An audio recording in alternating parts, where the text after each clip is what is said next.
natural da Judéia, porém, por ter um QI mais elevado, uma inteligência que sobrepujava os seus irmãos, ele é convidado para trabalhar para Roma. Então ele passa a ser cobrador de impostos, juntamente com Zaqueu. Era conhecido como publicano. Só que Roma tinha uma ojeriza dos judeus. Eles tinham nojo dos judeus. Mateus, por não ter um contato com Deus, ele não tinha a percepção espiritual, nem o discernimento. Ele não tinha uma sensibilidade. Então, irmãos, ele pensou que aquela porta era um portão para ele. Nem todas as portas que se abrem é Deus que está abrindo. Mas Mateus, por ser uma pessoa inteligente, se achar melhor que outros, ele abraça aquela causa, presbítero Fabrício, pastor Alexandre. Talvez ele pensou, é a oportunidade da minha vida trabalhar para Roma. Então ele vai trabalhar para Roma, não sabendo ele que Satanás usa algumas artimanhas. Não tem melhor forma de abalar o ministério do que pegar alguém de dentro da casa. Porque pedrada distante não pega, não faz cosquinha. Mas pedrada para doer, ai meu Deus, tem que ser de perto. Aí Satanás vai pegar Mateus, judeu de origem, natural da Judéia, e vai botar para oprimir os seus irmãos. E Mateus está pensando que é uma porta de Deus, e a porta não era de Deus. Mas ele vai trabalhando, ele vai cobrando os impostos. Só que como Moisés, quem lembra de Moisés lá no Egito? O sangue era de hebreu, o sangue era de judeu, criado com os conceitos do Egito, mas o sangue que corria na veia era o sangue hebreu. E quando essas coisas acontecem, pode até te levar por um período. Eu não sei se tem alguém que quiser ser pastor. Às vezes você vai um pouquinho lá nos quidôs. Às vezes você vai dar um pulinho lá no baile funk.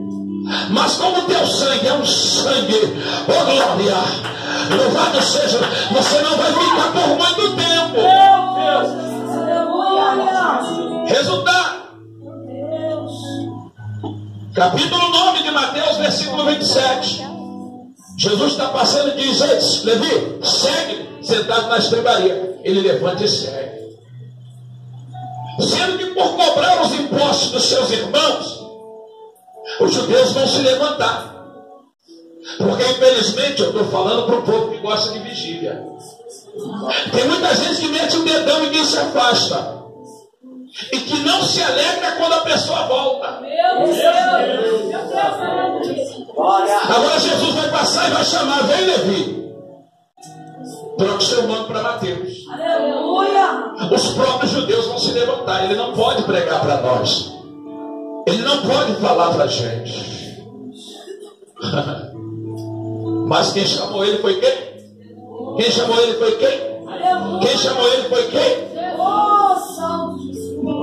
Ele não podia, mas Jesus disse: é você que vai escrever para os judeus. Ninguém vai me ouvir, não é para te ouvir, é para ouvir o que eu vou falar pela tua boca. Às vezes a gente fica brigando com Deus. Vou pregar para o parente, vou pregar para o vizinho, vou pregar para alguém que conheceu o meu passado. Mas se você abrir a boca e falar o que Deus manda falar, não tem ouvido que não vai. Deus disse a Josué: ninguém poderá se resistir se você ficar firme na minha presença, não se desviar nem para a esquerda e nem para a direita. Anda calavaço, que faço. Se Jesus está na casa, dê um sinal para ele. Se Jesus está presente, dê um sinal para ele. Se não dá sentido, ele dá um sinal para ele. Mateus prega numa velocidade, se você olhar, ele abre mão de alguns detalhes. Mas no capítulo 4, a partir do versículo 18, você vai ler a mesma história de Marcos, capítulo 1, versículo 16 a 20.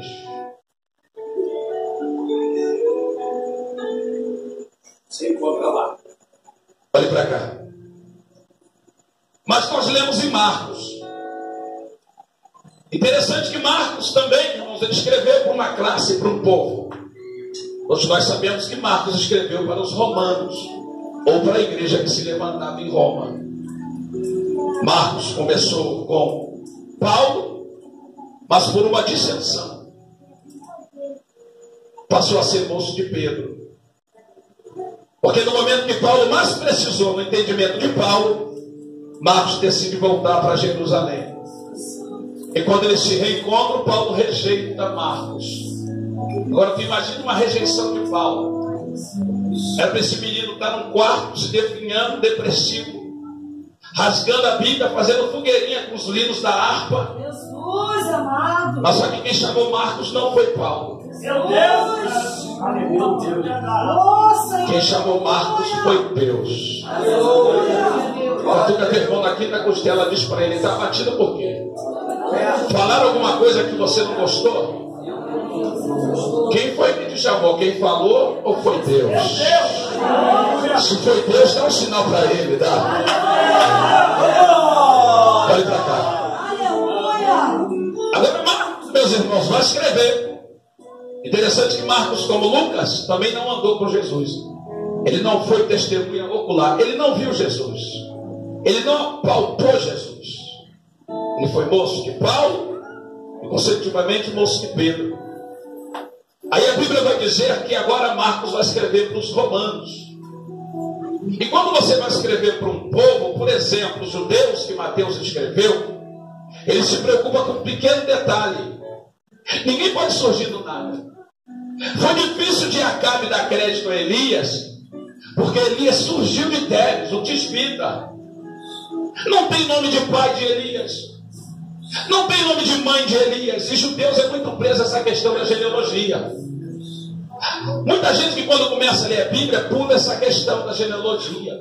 Mas judeus não, judeus eles se prendem a isso.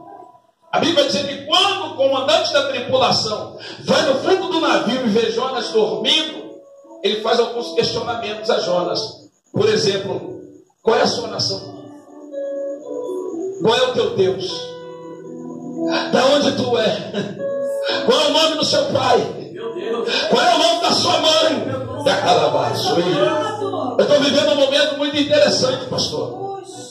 Porque hoje, por graça e bondade, eu quase não falo isso, não tem porquê. Sou pastor presidente de um campo. E por graça e bondade, figuro hoje na convenção SEADER, que é coligada à CGADB, que está indo mal das pernas. Mas quando chega na reunião dos pastores, eles querem saber quem foi o meu mentor. Quem é o teu mentor? Quem foi? Eles esperam dizer, talvez, Seu Menezes, Pastor Libório, Francisco José de Gordovil. Aí eu digo para eles: meu pastor foi José Neves. A igreja dele tinha 15 membros. Ele não é convencionado.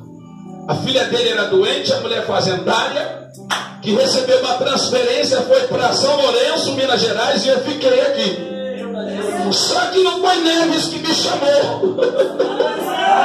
Quem me chamou foi aquele que vive e reina para todo sempre. E eles não entendem esse negócio. Eles querem saber a minha origem. Eles querem saber de onde vem a sabedoria. Eles querem saber de onde vem a teologia. Não vem de homem, é coisa dada por Deus.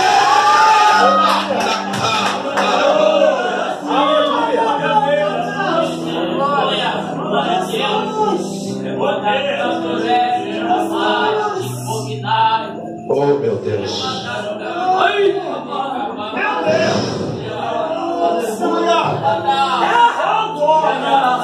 Olhe para cá que eu já estou encerrando.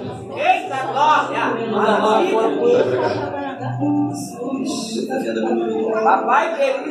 Marcos, ele tem que saber o povo pelo qual ele vai endereçar as cartas.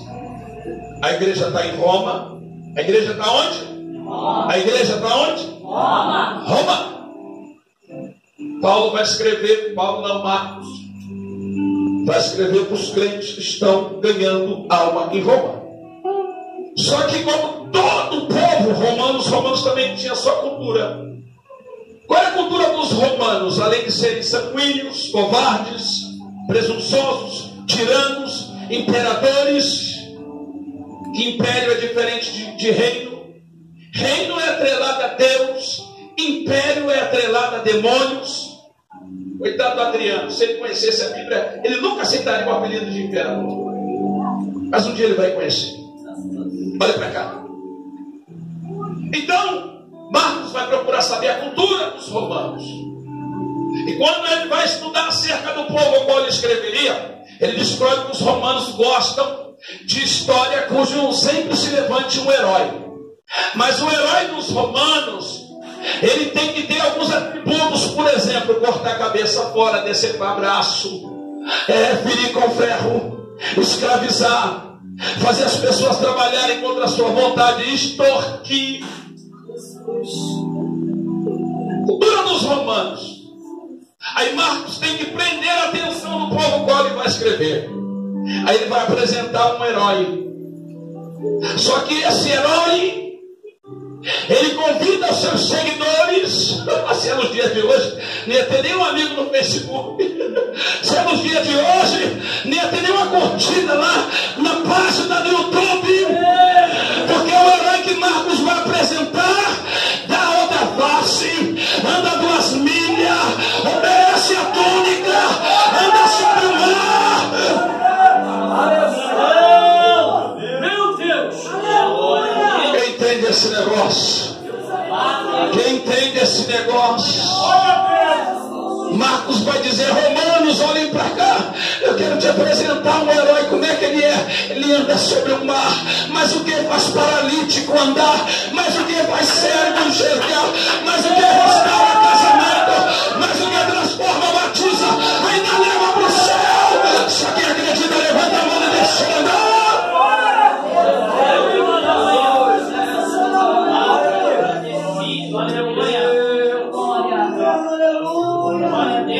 Agora esse herói vai começar a fazer discípulos.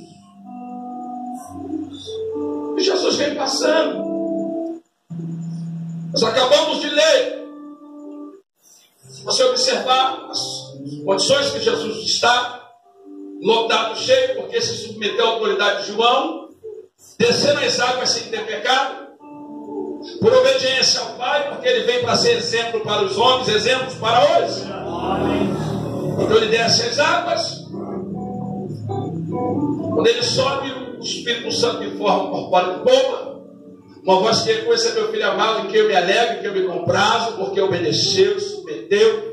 João tentou evitar, mas ele disse: não, João, tem que cumprir a vontade do meu Pai. Doa quem doer, vai cumprir a vontade do meu Pai. Aleluia! A Bíblia vai dizer que agora Jesus vem preparando seus discípulos. Aí ele vai chamar, louvado seja o nome do Senhor, André, Pedro, Tiago, João. Eu vou me deter nesses 4, porque a mensagem gira em torno desses 4. É claro que ainda tem mais 8, mas eu quero me deter nesses 4. Na verdade, 7. Judas chegou e Jesus disse: aqueles que vêm a mim, de maneira nenhuma eu lanço fora. Então Jesus permitiu ele ficar. Mas ele foi chamado. Eu provo isso na Bíblia, que Judas não foi chamado. Não foi chamado. Mas isso é assunto para outro dia. Deixa eu me deter nesses 4. Aí a Bíblia vai dizer, irmãos, agora, louvado seja Deus, que Jesus vai chamá-los e vai condicioná-los. A Simão Pedro e a André, seu irmão, Jesus vai dizer: vinde, e eu vos farei pescadores de porque eles lançavam a rede. A Tiago e a João, que coincidentemente são irmãos, como Pedro e André, Jesus vai dizer: vinde. Só que Jesus não vai colocar agora condições. Jesus só vai dizer: vinde. Aí a Bíblia vai ser categórica e dizer que eles estão, diga, consertando. Diga, eles estão consertando. Jesus está montando o seu ministério. E tem alguns detalhes aqui que eu quero dividir contigo. Aleluia. Diga comigo, uns pescam e outros conservam. Mais uma vez, uns pescam, outros tiram as cães, outros limpam. Mas tem trabalho para todos. Aleluia. Maravilha, Deus. Aleluia. Como em todo ministério, existem 3 que não podem faltar nas igrejas. Diga comigo, o proclamador. Diga comigo, o intercessor. E o adorador. Quando se fala de adoração, nós precisamos de intercessores e precisamos de proclamadores. É muito gostoso chegar, botar o CDzinho, adorar, mas alguém tem que preparar o ambiente. Alguém tem que preparar o ambiente. É muito gostoso chegar, receber a oração e proclamar, pregar. Mas o louvor também prepara o ambiente. Então, irmão, Jesus chamou João, Jesus chamou Pedro, Jesus chamou Tiago. Esses não desgrudaram dele. Pastor, e onde entra André? André é aquele que chamou Pedro. Quem se lembra de Ananias no capítulo 9 de Paulo? Pouco se fala de Ananias, mas foi ele que foi lá. Encarou Saulo temido e disse: ó, Deus mandou vir até você. Tocou na cabeça de Paulo, as vendas caíram, e a partir daquele dia Saulo se tornou Paulo. Aleluia. E ele nunca mais foi a mesma pessoa. Os André são poucos falados, porque são aqueles homens que vão para dar o toque final. Sabe aquela história dos ferreiros em 1 Samuel 19? Os que preparam a ferramenta? Os que preparam as ferramentas para ser lançado? Os que preparam as espadas para os guerreiros? Esses são poucos lembrados. Mas Jesus agarrou nesses 3. João era tão adorador, irmãos. Eu acho interessante o adorador. Meus irmãos, se vocês tivessem a força que vocês têm, meu Deus, a facilidade que vocês têm para trazer a glória, a facilidade que vocês têm para trazer a presença. A história vai dizer, e a Bíblia confirma, que João era aquele que inclinava a cabeça no peito de Cristo, o adorador. O adorador, ele tem uma facilidade de se aproximar de Deus e fazer Deus se aproximar dele. A Bíblia vai dizer que o negócio é tão sério com o adorador que Deus procura. meu Deus, O negócio é tão sério com o adorador que quando o iníquo, encardido, fedorento, chico trico, cabeça rachada, aquele que vai tomar uma pisada do pezão de Deus na cabeça, naquele grande dia, quando ele trouxe uma constelação do céu, o coral celestial, ele pensou que o céu ia ficar sem adoração. Deus nem precisou de chamar adorador. Os serafins se apresentaram e começaram a cantar: Santo, Santo, Santo, Santo, toda a terra está cheia da sua glória.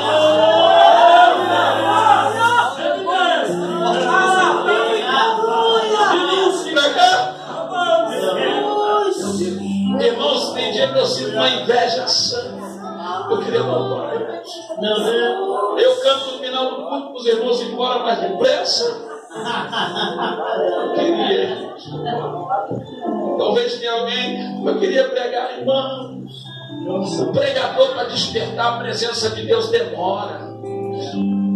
O intercessor, às vezes o cara está aqui, chega cedo, dobra o joelho e começa: Senhor, toma o ambiente, traz o meu pastor em paz, traz meu pastor em segurança, traz o teu povo. Meus irmãos, tem gente que chega mascando chiclete de papinho, WhatsApp, telefone, Facebook, e parece que Deus não dá atenção para quem ora.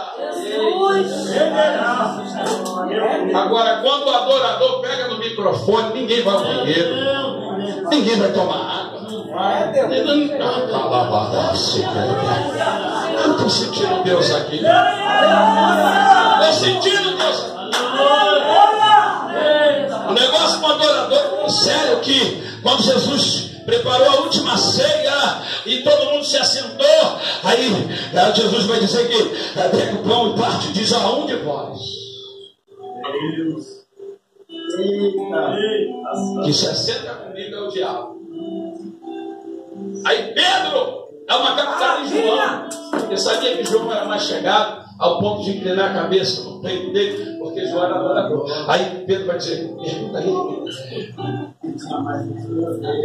Adorador tem que ter intimidade. Diga para o seu irmão: adorador de verdade tem que ter intimidade com Deus. Eu estou sentindo aqui. Glória a Deus, santo é o teu nome. Papai maravilhoso. Meu irmão, dão a quem doer, irmãos. Quando o adorador tem intimidade com Deus, todo mundo reconhece. Pedrão teve que se render. Pergunta para ele aí quem é. Jesus amado. Vou entrar na mensagem aqui. Maravilha. Deixa eu entrar na mensagem aqui. Olha para cá. Meus irmãos, a Bíblia vai dizer que Jesus vai chamar os primeiros discípulos. E o que me chama a atenção, irmãos, foi falando aqui de profeta, de profecia, do vaso, do oleiro. Terça-feira nós tivemos um estudo acerca das 8 propriedades do barro. Muita coisa que o irmão falou aqui nós recebemos, pastor. Irmãos, então, tem crente virando madrugada estudando. Que coisa tremenda. Meu Deus. Que é tirado da barroca não está sujo, e barro preto, e tem que ser tratado, e tem que ir para o fogo, e vai para a prateleira, vai depois ser cheio, vai depois ser usado. Meu Deus, está aqui. Que coisa tremenda. E por sinal, o irmão usou o texto de Jeremias 18. Que coisa tremenda. Mas eu quero falar aqui nessa noite, irmãos, já construindo o fim da mensagem, dos pescadores e dos que conservam. Interessante que quando Jesus disse: vinde após mim, vos farei pescadores, Jesus não estava botando uma rede nas mãos dos discípulos, porque senão eles tornariam a fazer a mesma coisa que praticavam. Observe que quando, lá em João 21, Jesus está naquele período dos 10 dias de visitar a congregação de Noé, sabe, aqueles que foram para o inferno sem ouvir a palavra. Aí Jesus visita lá do cativo, todo aquele cativeiro, sabe, toma a chave da mão do encardido, sabe. Aí nesse período Pedro fica meio atônico, nesse período os discípulos no caminho de Emaús, sabe, nesse período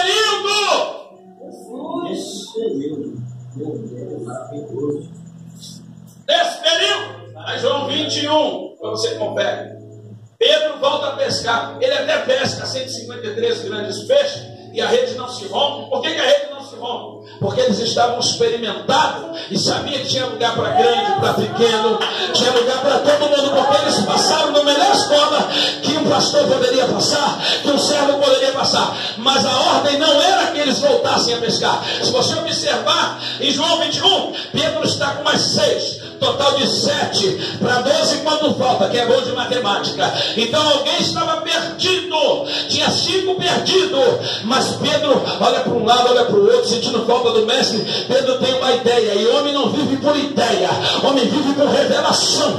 Homem não olha por ideia, homem vai. Aí Pedro diz: vou pescar. Mas Pedro não queria pescar. Pedro queria se isolar. Ele queria tirar um tempinho para ele. Só que ele estava com 6 que fechavam com ele. 6 que disseram: se pegar para você, pega para mim. Se tiver peixe a gente come, se não tiver a gente ora. Aí Pedro tem uma ideia: vou pescar, vou dizer que vou pescar. Jesus não deixa ninguém pescar, Jesus nos proibiu de pescar, então eu vou dizer que vou pescar. Certamente eles vão estranhar e vão me deixar em paz. Só que eles disseram: vamos contigo. Fala para o seu irmão: cuidado, você exerce influência, o seu testemunho Aí os 6 disseram: vou contigo. Resultado, tiveram que ir ao mar alto. Só que o mar estava para peixe. Enquanto Jesus não apareceu na beira da praia e disse para eles: joga do lado direito, eles jogavam, porque estavam sem a direção. Meu Deus, santo! Catuca teu irmão, diz: vai ficar dando murro em ponta de faca. Glória. Porque o seu irmão não faça nada, não tome nenhuma atitude sem a direção de Deus. Da glória. Vem pra cá.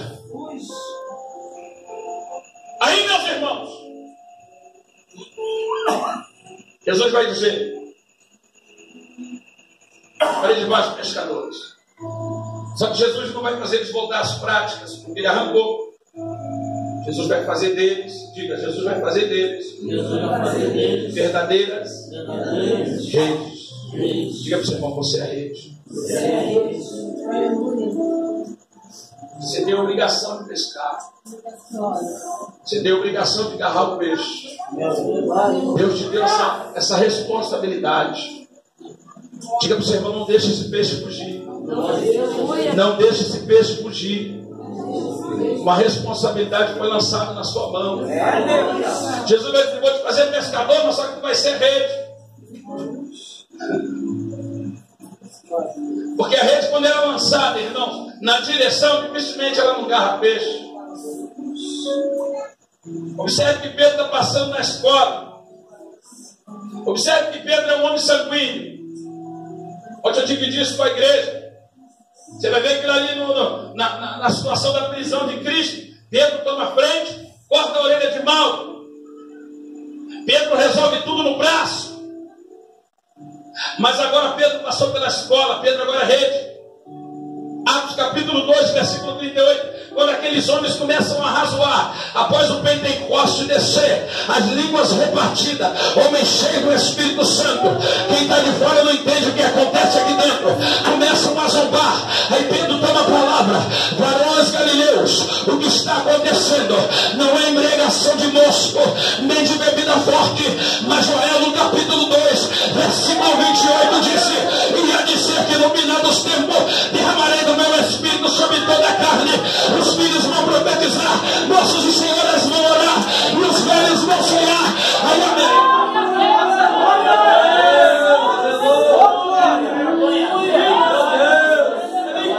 A Bíblia vai dizer que aqueles homens ficam atônitos, e no final do discurso de Pedro, que agora é rede de Deus, a Bíblia vai dizer que se converte 3.000 almas. Catuca teu irmão, diz: agora tu é rede de Deus.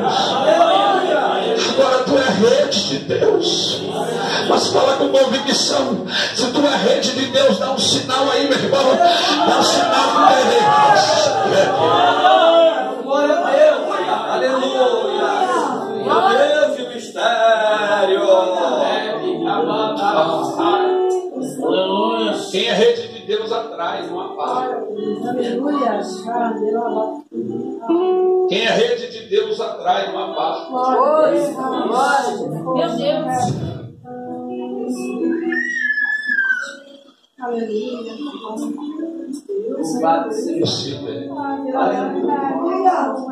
Glória a Deus. Aleluia. Olha para cá.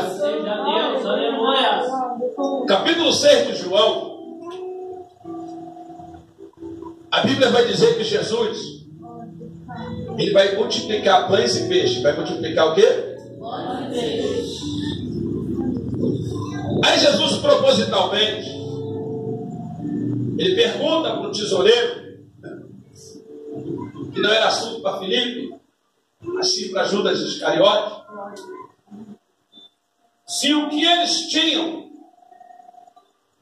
dava para alimentar aquela multidão. Jesus disse: como comida para todos.